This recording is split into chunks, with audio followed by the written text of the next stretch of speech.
नमस्कार, आप देख रहे हैं टीवी 9 भारतवर्ष और मैं हूं आपके साथ निशांत चतुर्वेदी। देश के हर कोने में मौजूदा वक्त में कोरोना को लेकर चर्चा हो रही है, जो जरूरी भी है। इसका असर यह हो रहा है कि लोग अब जागरूक होने लगे। कोरोना से निपटने के लिए दूसरों को भी सावधानी और एहतियात बरतने को कह रहे हैं। इसके बावजूद कोरोना वायरस से संक्रमित मरीजों की संख्या लगातार बढ़ रही है।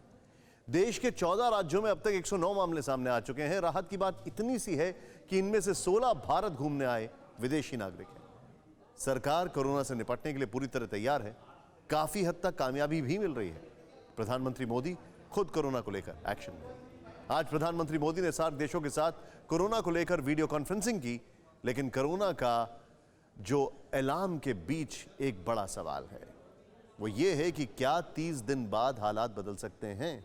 क्या 30 दिन बाद कोरोना का लास्ट स्टेज जो है वो आने वाली है? यह सवाल इसलिए क्योंकि Indian council of medical research के मुताबिक कोरोना पर 30 दिन में काबू पाना जरूरी है। इसके पीछे क्या वजह है आपको बताएंगे, लेकिन पहले तस्वीर देखिए जिससे आपको अंदाजा हो जाएगा कि आखिर कोरोना से निपटने के लिए 30 दिन की डेडलाइन क्यों दी गई है। ये कयामत नहीं, लेकिन कयामत से कम भी नहीं है।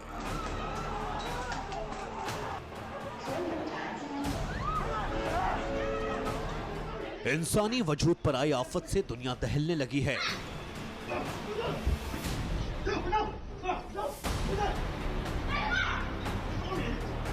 खौफ है, दहशत है, डर है।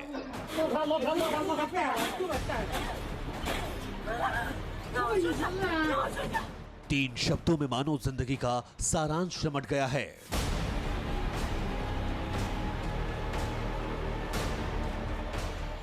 ये तस्वीरें दुनिया में कोरोना के खौफ की गवाही दे रही हैं।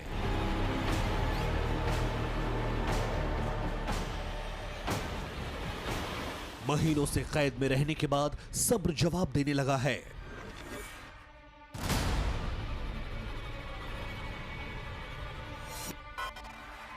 इंसान इंसानियत का दुश्मन बन बैठा है।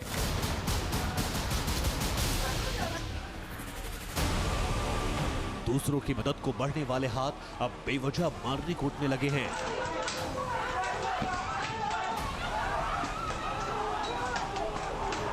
दो 2020 का बसंत इस बार गुलजार फूलों की महक नहीं, दुनिया पर सबसे बड़े संकट की गंध लेकर आया है।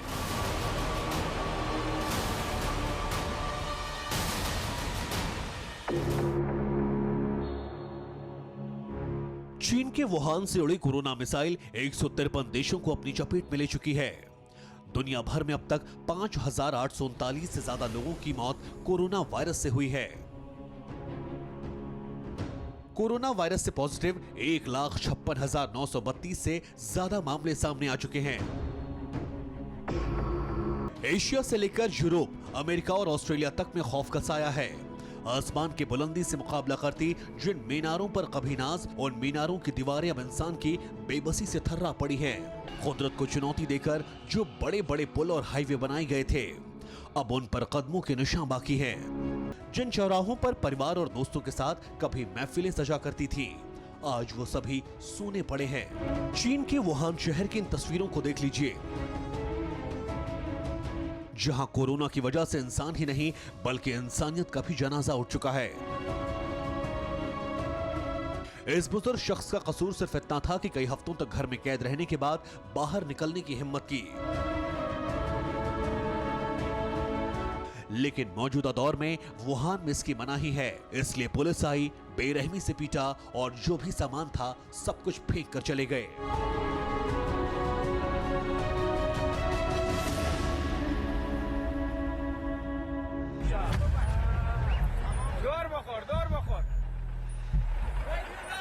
चीन के बाद कोरोना ने सबसे ज्यादा तबाही ईरान में मचाई है। कोरोना ने तेहरान से सड़कों पर लाशें बिछा दी। चलते फिरते लोग जमीन पर गिरे और फिर कभी नहीं उठ पाए। जो जहां था वहीं तड़प तड़प कर जान गंवा बैठे।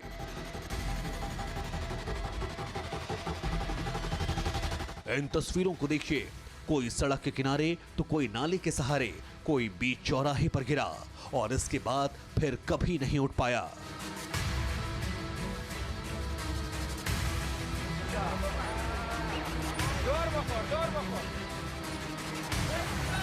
ये तस्वीर बेल्जियम में एक मेट्रो की है।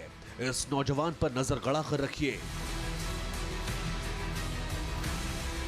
जो चेहरे पर लगे मास्क को धीरे से हटाता है, फिर मुंह में उंगली डालता है, जिसे ट्रेन में लगे हैंड स्टैंड पर जानबूझकर घिसने लगता है। जरा सोचिए कि यह किस कदर दूसरों की जान को जोखिम में डालना है।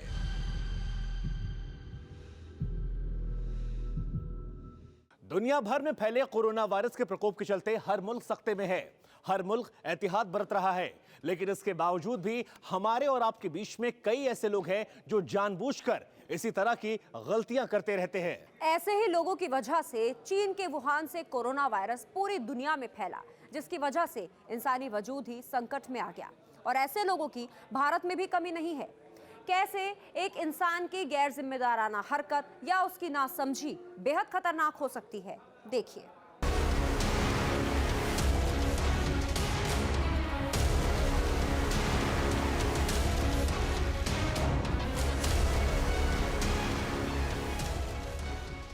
ये हालात हैं कोरोना से चीन के, ये दहशत है कोरोना की, ये खौफ है उस अदृश्य कातिल का जो अब तक चीन में 3000 लोगों से ज्यादा को अपना शिकार बना चुका है। वुहान समेत चीन के कई शहरों में घरों को इसी तरह सील कर दिया गया है। घर के लोगों को बाहर निकलने की इजाजत नहीं है। क्या ऐसा ही अपने देश में देखना चाहते हैं? इसलिए संभलना होगा, वक्त रहते एहतियात।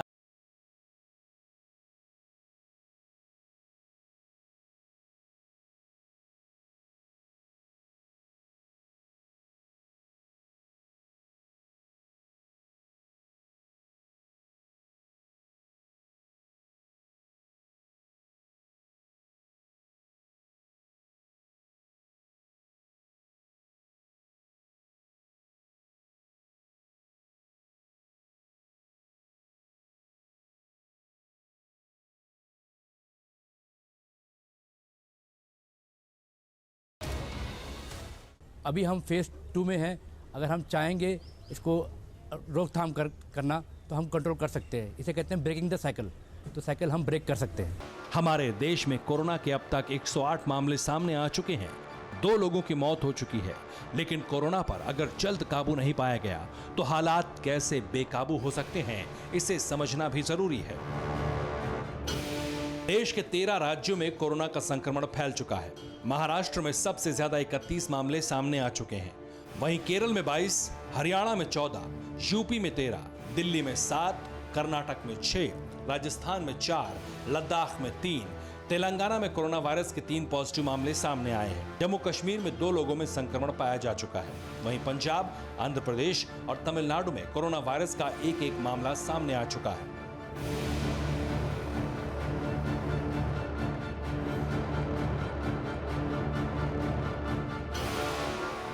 राहत की बात इतनी है कि भारत में कोरोना से संक्रमित मरीजों में 17 विदेशी नागरिक हैं। इसके अलावा जितने भी भारतीय कोरोना से संक्रमित पाए गए हैं वो विदेश दौरे से लौटे लोगों और उनके संपर्क में आने वाले लोग हैं।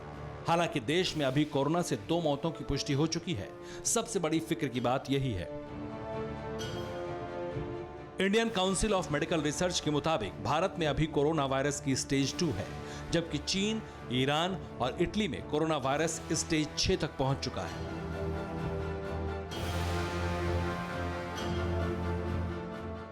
जानकारों के मुताबिक अगर कोरोना वायरस को फैलने से नहीं रोका गया तो ये 30 दिनों में तीसरी स्टेज में पहुंच सकता है। तो आप मेरे सामने बैठे हैं तो मुझे आपसे इन्फेक्शन होने के चांसेस ना के बराबर है। परंतु एक स्थिति ऐसी आती है जबकि वायरस इतनी बुरी तरीके से फैल जाता है कि वो कम्युनिटी में फैलने लगता है और पर्सन टू पर्सन ट्रांसमिशन होने लगता है। उस जगह पे जहाँ पे कि ओरिजिनली बीमारी नहीं थी, उसको हम लेवल 3 बोलते हैं। यदि ये स्थिति पहुँच गई तो एक बहुत ही चिंता का विषय होगा, क्योंकि भारत एक बहुत बड़ा देश है, बहुत डेंसली पॉपुलेटेड देश है और कई सारे ऐसे स्थान हैं जहाँ पर के इतने डेंसली लोग बाग आसपास में रहते हैं कि आप सोच भी नहीं सकते। देश में कोरोना का संक्रमण ऐसे लोगों से फैला जिनकी ट्रैवल हिस्ट्री है। इन लोगों ने वायरस प्रभावित देशों की यात्राएं की और संक्रमित लोगों के संपर्क में आए। यही वजह देश में कोरोना के लगातार बढ़ते मामलों की भी है। आखिर कोरोना कब बेहद खतरनाक हो जाता है, ये जानना जरूरी है। किसी भी महामारी की 4 स्टेज होती हैं। पहली स्टेज में वायरस संक्रमित जगहों से ट्रांसमिट होता है, यानी संक्रमित देशों में रहने वाले लोगों के शरीर में वायरस का पहुंचना। वहीं दूसरी स्टेज में स्थानीय लोगों में फैलना शुरू होता है और नए केस सामने आने लगते हैं। तीसरी स्टेज में ये बड़े पैमाने पर समुदायों के बीच फैलना शुरू होता है, यानी बड़े बड़े इलाकों में वायरस फैल जाता है। बहुत सारे मामले एक साथ सामने आने लगते हैं। चौथी और आखिरी स्टेज में बीमारी महामारी का रूप ले लेती है, जो कब कहां खत्म होगी पता किसी को नहीं होता। हमारा देश अभी दूसरी स्टेज में है, इसलिए ना तो घबराने की जरूरत है और ना ही अफवाह फैलाने की जरूरत। सिर्फ एहतियात बरतने और जिम्मेदारी समझने की जरूरत है। लगभग ये कहा जाता है कि यदि 30 दिन में ये लेवल 3 तक नहीं पहुंचा तो आगे उसको 3rd लेवल तक पहुंचने के चांसेस कम होते चले जाते हैं। तो ये बहुत ही ज़्यादा इम्पोर्टेंट है कि ऐसी सिचुएशन में लोगों का एक दूसरे से मिलना कम से कम किया जाए। बहुत ज़रूरी है कि ट्रैवलिंग कम से कम की जाए। बहुत ज़रूरी है कि भीड़ भाड़ के इलाकों से बचा जाए। बहुत ही ज़्यादा ज़रूरी है कि पब्लिक गैदरिंग्स कम से कम हो, और बेहद ज़रूरी है कि hand touch, person to person touch को कम से कम किया जाए। कोरोना से निपटने के लिए सरकार पहले ही कमर कस चुकी है। 11 जनवरी को चीन में कोरोना वायरस से मौत का पहला मामला सामने आया था। तभी से सरकार ने एहतियाती कदम उठाने शुरू कर दिए थे। यही वजह है कि इटली, ईरान, इंग्लैंड और कोरिया जैसे देशों में जहां हजारों केस हैं, वहीं भारत में ये संख्या बेहद कम है। लेकिन कोरोना को हराने के लिए अभी बहुत काम करना है। इसकी वजह भी समझिए। भारत में कोरोना वायरस टेस्टिंग के लिए सिर्फ 52 लैब हैं। हर लैब में रोजाना 90 सैंपल की टेस्टिंग हो सकती है। इस लिहाज से देखा जाए तो कुल 52 लैब रोजाना 4590 सैंपल टेस्ट कर सकते हैं।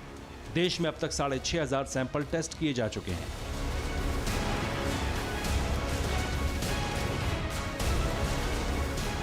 ICMR यानी Indian council of medical research ने पूरे देश में 106 वायरस रिसर्च और डायग्नोस्टिक लैब का नेटवर्क तैयार किया है।